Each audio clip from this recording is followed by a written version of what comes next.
Okay, let's give this a shot. We've got our connectors plugged in. I'm going to plug this into the battery module. We're just going to plug one board in right here. Okay. We're going to dial in 12 volts. And when you turn this on, the amperage and stuff will change, but it doesn't matter. It just as long as you dial in 12 volts, or 12 volts or less. Give it some power. Okay. So immediately when you give it power, you're going to see the green flashy light. That's a good thing. There's going to be a couple red lights. There's a little diode there. There's one underneath there. There's one. Let me see if I can point to it there. There's one there. There's different lights on here. There's some in the back here that will flash, and that's usually when there's a big problem. This green light is when it's flashing, that's good. That means you got a good connection. So now that that's all plugged in and going, we can start the software. And the reason why I'm dragging it over to this big screen is I cannot resize this software to fit on my laptop. So go up here to connection, hit auto connect.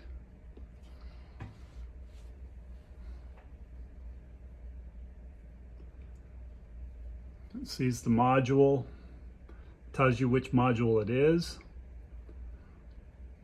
It tells you the battery voltage, the cell imbalance, the state of charge. And right here you can see how this is gray and then black.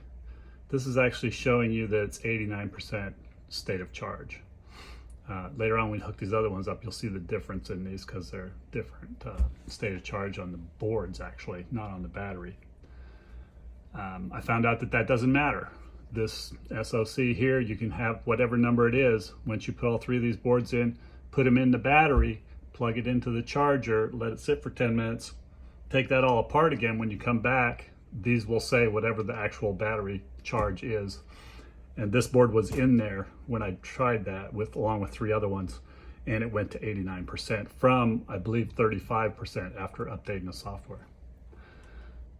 So you can go over here and you can change the module numbers. You can change it to any of these. Doesn't matter what you change it to. It matters where it's at in the module. So for instance, this is number 5. This board needs to say number 5, number 6, and number 7. And this is the lower board when this thing's flipped upside down in the bike. So this 5 would be at the front. This is the front of the module. And then same with the top battery. It has 1, 2, 3, 4. They're in a specific order, and they need to be in that order when you put this together. So if you get a board and like these boards came out of a backup power supply and they all had like numbers 1 through 4 or something, so I'd change them, which is no problem. You can change it easily. It'll easily change.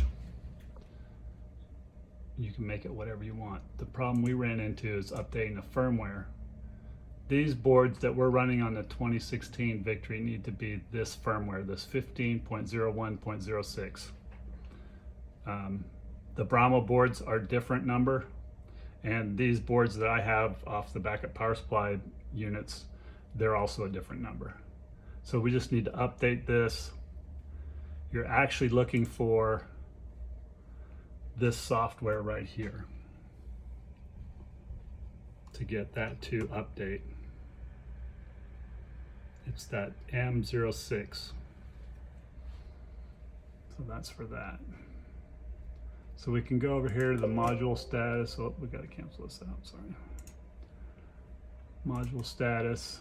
You can go to module details. It'll tell you the serial number. It tells you the version of the firmware. These two manufacturer datas are actually these things right here. BMP firmware and BMP config. And they, on these boards, are the same as what we're running, so I don't have to do anything with those. Yeah, just some different information, relative state of charge. The module current sometimes will fault because it's drawing too much current. A lot of it has to do with these, if you have the battery out of the bike, you know, nothing's all the same. So when you plug it all into the bike, then everything becomes equal, and then the numbers will even out. After you plug it in and leave it charged completely, it will balance the cells out, and then these faults won't be an issue. I don't think any of these faults that we're going to see are going to be any hindrance to the bike. The things that are a hindrance are these fuse states. That will go to blown. Relative humidity if it's high.